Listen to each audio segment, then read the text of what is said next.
Alrighty, so we're almost close to the end, so I kind of want to make this video just in case if anything has developed. I want to try to get this video as fast as I can. So, hip hop rap album of the year. Let's talk about it because we have some pretty strong contenders in my opinion, but it's also kind of weak at the same time.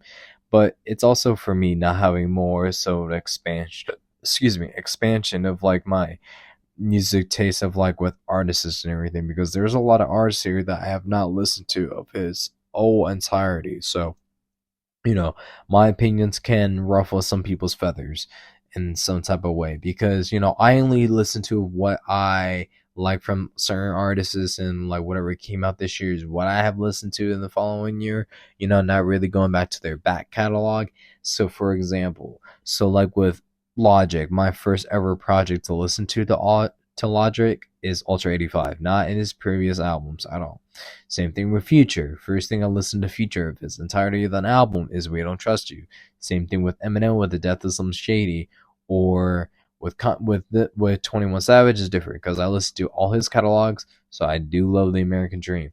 I listen to Kanye, so I have listened to both of Vultures. I have not listened to Don Glover's Brand No Stone in the New World yet. I haven't listened to G Keef, JPEG Mafia, Buddy James, Flow My, like Ghostface Killa, it's really just whatever on those guys. So I'm only going to be talking about the albums and the people that I have listened to respectfully, and I understand there's other artists that that I'm like heavily, heavily cutting corners because it's just unfair. But I still want to give my little bit of a take because out of all these people, I still have a good chance of my choices. The same thing with like Kid Cudi, Megan Thee Stallion. So on these list of like who I have listened to We Don't Trust You. It's better than We Still Don't Trust You. American Dream, it does have some good contenders to be nominated. To some degree, maybe for it should have won a bonnet, or which man call it Red Rum. It could win some type of Grammy in that way, or whatever. I think it has like a best sound and best direction in my opinion. It went so far. It went to like it's split to two different things of like how We Still Don't Trust You is. It went to really really badass rap to like soft vocal melodic R&B type of feels, which I'm not really opposed of, and I'm actually pretty surprised that 21 has went in that direction. For me personally, I would love the Savage Mode 3, but hey, I'm still pretty surprised that this man can still cook up some good shit though. So it does have potential to win some Grammys, but I don't think it has like potential to be album of the year. But for me, I'll be genuinely surprised. We Don't Trust You is a really strong contender of having album of the year because the whole album and what it symbolizes of like we as a collective group don't trust Drake, because that's what basically this whole album, the two-part album is. It's just a whole album of like we don't fuck with this man, and it just sounds really great to start to finish with the whole productions, and the whole feature list really just goes crazy, and we cannot talk about that without mentioning the Like That, because that has been the starter plug of what has started throughout the whole span of like 3 to 4 months of like the greatest hip hop rap rap beef of all time. So this album does have potential to win some Grammys, and it has a good potential in my opinion to win album of the year. So The Death of Slim Shady with Eminem, I have said this before that this is my first album that I have listened to of Slim Shady.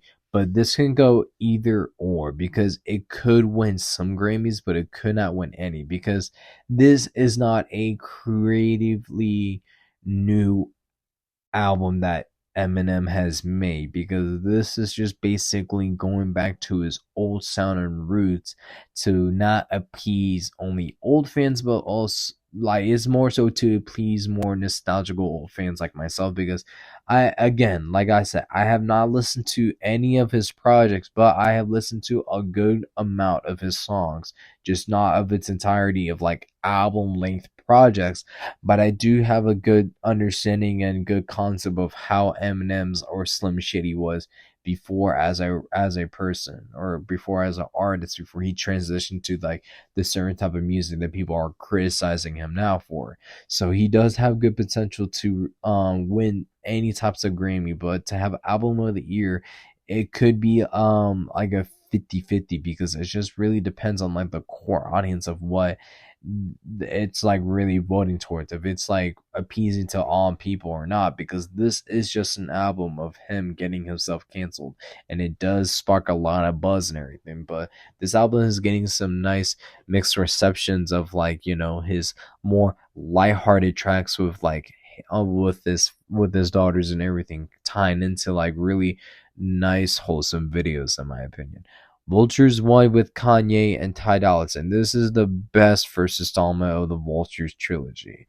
This is the best one out of them all. Like post Donna going into Vultures one, pretty good, really dramatic switch, but it just hits really more different of like the more hype and everything.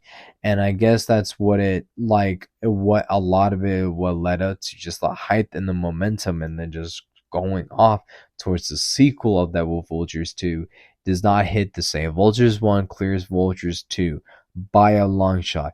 Vultures 2 does have some nice like catchy songs, but the entirety of the project just not does not feel complete, and I feel like there is just some elements or some songs just missing on that project. But we still have yet to listen to or get any confirmation yet of Vultures 3, but we do know it's going to be released at least at the end of this year, so there is something to look forward to. So if Vultures 1 doesn't win album of the year, I think it could just win, potentially to win to some Grammys to like sound, artistic style, flow, features, or anything like that.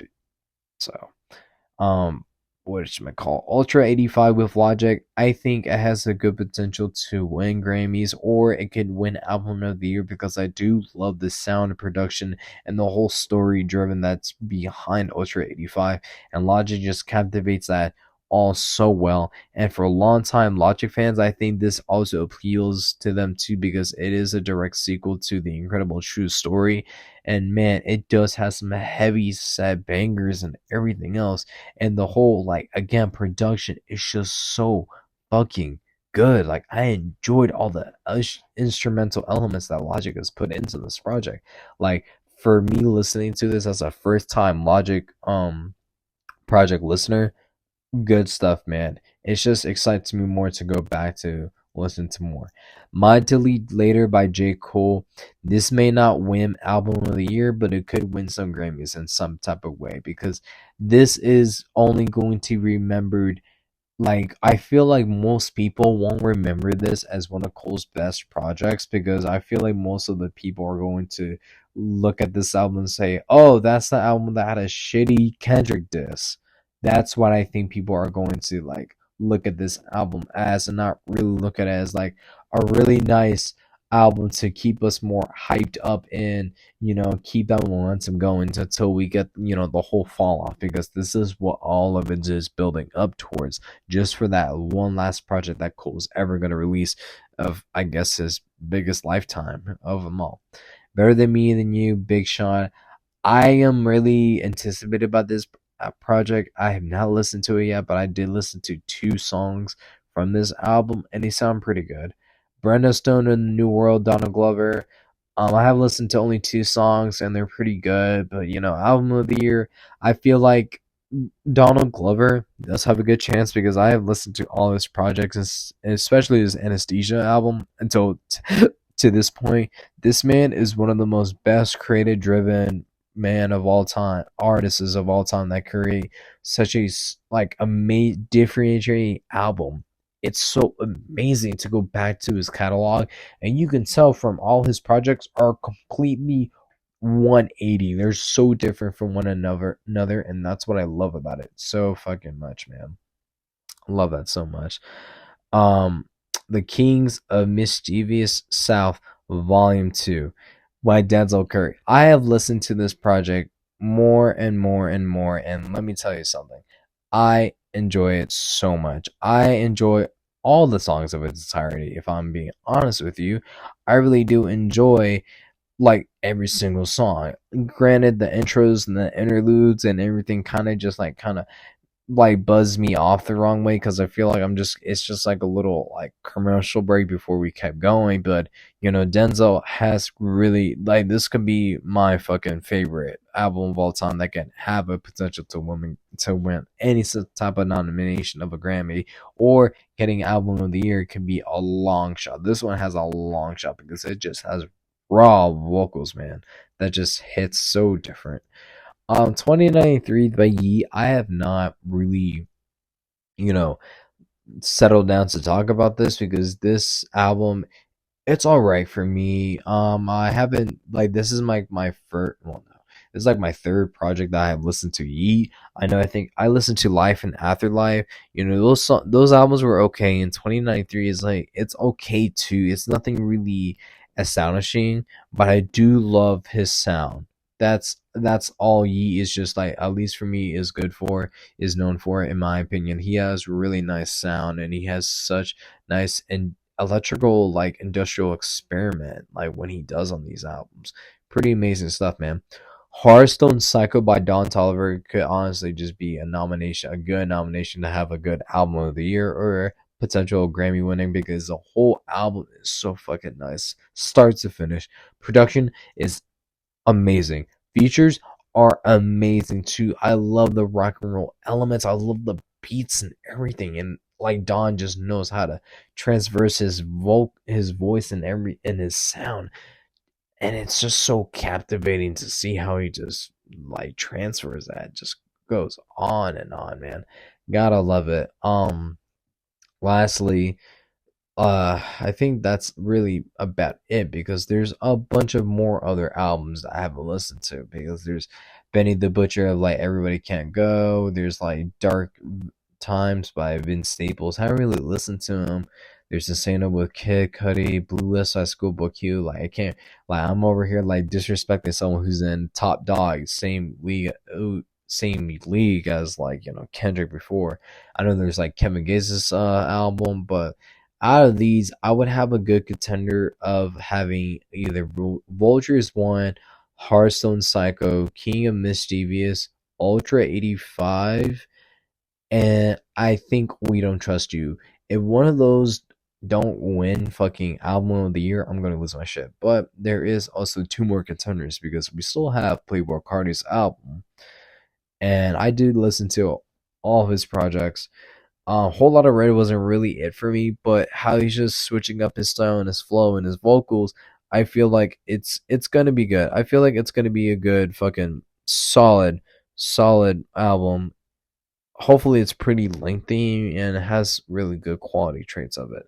And there's also ASAP Rocky. So I have listened to a couple of his songs, not really anything of his full length projects that he has released of his three discographies that he has.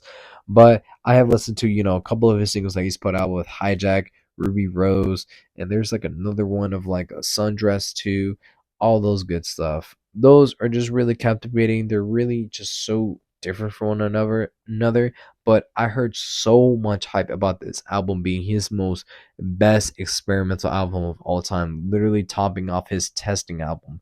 So if that does not tell me anything that an artist is going another 180 with their whole album and music and sound and all that, that just tells me it's going to be the best creative like listening experience as a first time newcomer to listening to A$AP Rocky as myself. To listen to this is going to be amazing, so I can't wait to talk about that.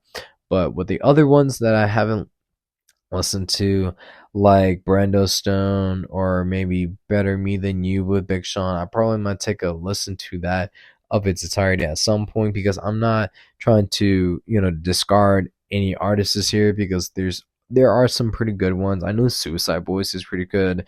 Gunner is really good, but I haven't really listened to like anything other music more discreetly, like fully, to get a good understanding of their sound, flow, and all that stuff. But these are just judging on, I'm only judging on what I have listened to, what I think have good contenders, because I could be completely wrong with all these artists that I have listened to throughout the whole year 2024.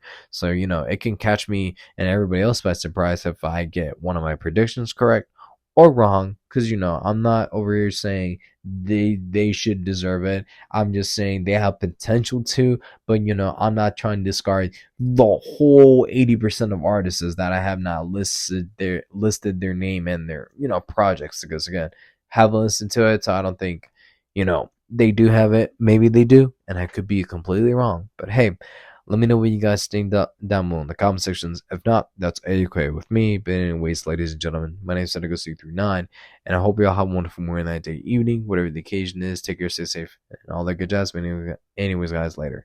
But before I end this off, I forgot to say, Mixtape Pluto is also pretty good. Gonna be coming out with a review on that soon. Hopefully so. And it does have some contenders to build up more sort of future's credibility as a solo artist or just an artist on its own. So yeah, guys, bye.